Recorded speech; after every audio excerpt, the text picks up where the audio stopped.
SPDP atas nama ARPG alias SPG alias PG dan alias AT kami terima pada hari Kamis kemarin ya, dengan melanggar pasal 156A KUHP ya, dan atau pasal 114 Undang-Undang Nomor 1 tahun 1946 dan Undang-Undang ITE ya.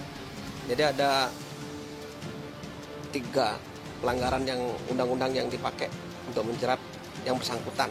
Tinggal menunggu berkas tahap pertama dari penyidik. Nah, kalau sudah ada berkas tahap pertama, baru kita akan berkoordinasi secara efektif, secara baik, secara cepat untuk mendukung teman-teman penyidik mempercepat kasus ini selesai. 3 poin utama itu yang akan menjerat gerakan atau aliran Al Zaitun ini ya. Nah, di sisi lain saya melihat dari kasus ini saya memperhatikan ini ada upaya dari kelompok-kelompok mereka ini menampilkan ajaran Islam itu sehingga membuat ajaran Islam ini tercemar. Ya, sehingga pemahaman umat terhadap ajaran Islam ini menjadi buruk. Konsepnya benar. Ya. Istilah-istilah kunci dalam Islam itu mereka pakai. Memang itu istilah yang benar. Contoh misalnya tentang jihad, bil amwal wal anfus dengan harta dan nyawa, tentang sedekah, tentang taat, tentang baiat, tentang tazkiyah. Tadi disebut tazkiyah. Ya. Saya sedikit minta mau pendapat Pak Kiai dengan pernyataan Menteri Menko Polhukam Bapak Mahfud MD yang mengatakan bahwa NII KW9 ini adalah buatan negara. Ya. Saya ingin minta pendapat Pak Kiai. Saya ini kan mantan korbannya NII KW9. Baik. Dan ditambahkan lagi adalah korbannya dari pemerintah sendiri. Saya minta pendapat pihak Pak Kiai. Baik. Karena di dalam berarti korban-korban negara ini masih banyak Pak Kiai. Ya. Terima kasih Pak Kiai. Saya bisa mengerti dan memahami apa yang disebut Bapak itu yang dikatakan sebagai settingan atau buatan negara itu adalah saya memahaminya adalah negara tidak hadir dan membiarkan ini kalau bisa diibaratkan penyakit atau kanker itu berjalan selama 23 tahun. Betul, setuju. Tidak hadir. Dan korbannya sudah banyak. Ya, teman-teman saya Pak. Untuk bagaimana lagi? Putus kuliah Pak teman-teman saya. Kita harus, negara ini adalah negara hukum. Negara menjunjung tinggi kedaulatan rakyat, ya, negara yang berpancasila, berketuhanan yang Maha Esa, ya, yang harus melindungi hak-hak tumpah darah seluruh tumpah darah Indonesia ini. Kita harus hadir ini. Jadi konsep ajaran Islam ini dirusak, citranya dirusak, ya. Tentang apa tadi masalah tazkiyah, kemudian masalah pendidikan, menggalang dana, ya, sampai mengkafir-kafirkan umat Islam di luar kelompok mereka. Nah, yang saya cemas adalah ketika tadi misalnya dicontohkan ya, membaca basmalah, kemudian syahadat, tawakal, kemudian dia di situ memulai kegiatan aktivitasnya yang menyimpang dari Islam. Ini kan sama saja kalau saya ilustrasikan, ada orang mau minum bir, minuman keras, dia baca bismillah. Ya. Orang mau mencuri baca bismillah, itu kan kurang ajar itu kepada Allah. Penistaan agama. Ya, nah, itu penistaan agama. Makanya Pak, jadi, dari MUI. siapa yang kualat? Ya. Ya. Jangan mengatakan negara akan kualat. Enggak, yang kualat itu ya dia. Yang kualat itu karena dia telah mencemarkan ajaran Islam, telah menjelek-jelekkan konsep tentang Islam, menjelekkan Allah dan Rasulnya di mata umat Islam itu sendiri. Proses kasus pelanggaran pidana yang dilakukan oleh Panji Gumilang terus berlanjut.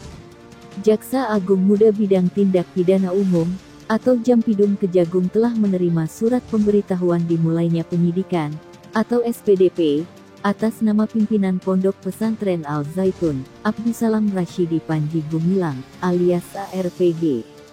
SPDP itu diterima dari Ditipidum Bareskrim Polri.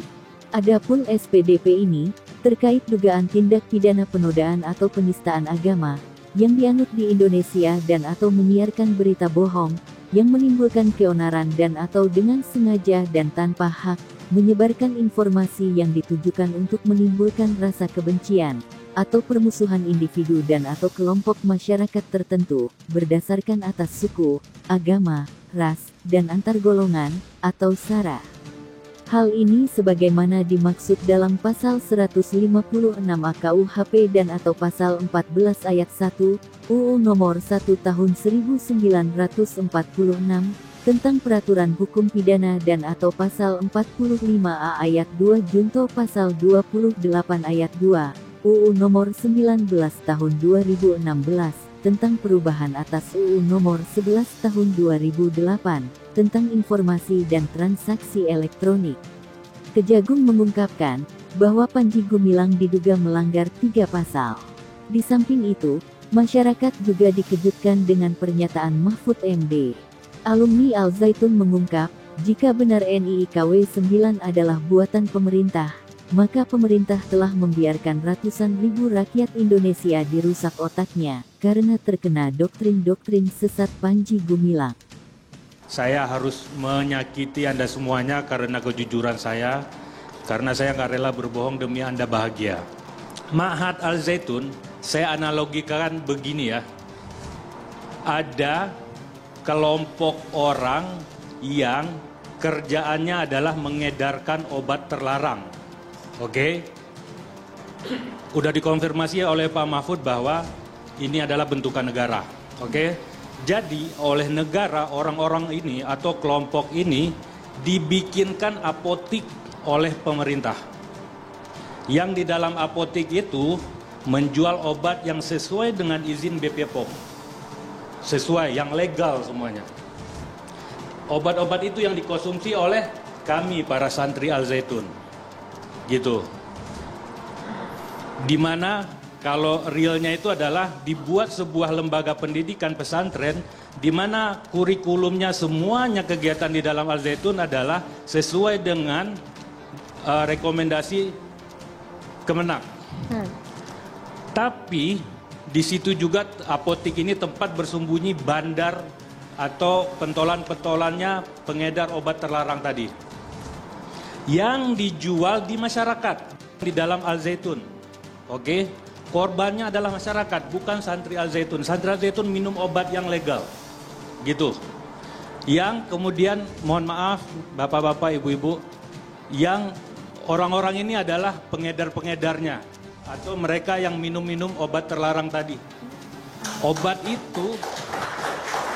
Ini analogi kan ya Mas ya? Ini analogi. Analogi ya? Ini analogi. Obat itu kalau sampai ke minum 1 pil aja, maboknya kayak bapak tadi itu.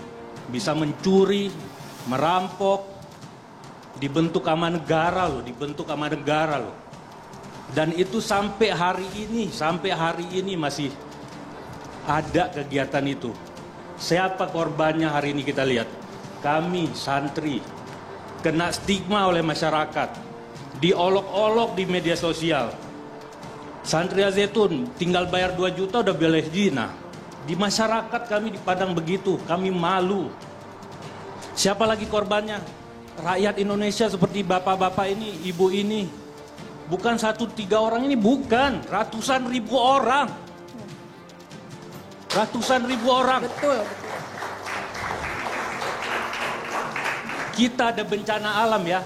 Hilang 1 orang aja beritanya itu bisa sebulan 24 jam diputar. Hilang 1 orang. Ini ratusan ribu orang kayak gini negara main loh. Udah masuk ke penyidik tersangkanya nggak ada, gimana coba? Iya. Sekarang yang datang ke apotik sana, yang datang ke Al Zaitun, profesor, dokter, jenderal, macam-macam, ngapain sih ngibulin masyarakat kayak gitu? Al Zaitun itu apotik yang legal, itu pusat pendidikan yang legal. Masuk ke sana ya pasti dilihatin itu emang di situ mau intelijen kayak mau polisi kayak tinggal di situ 24 jam nggak ada yang diceritain sama bapak-bapak ini, nggak akan ada.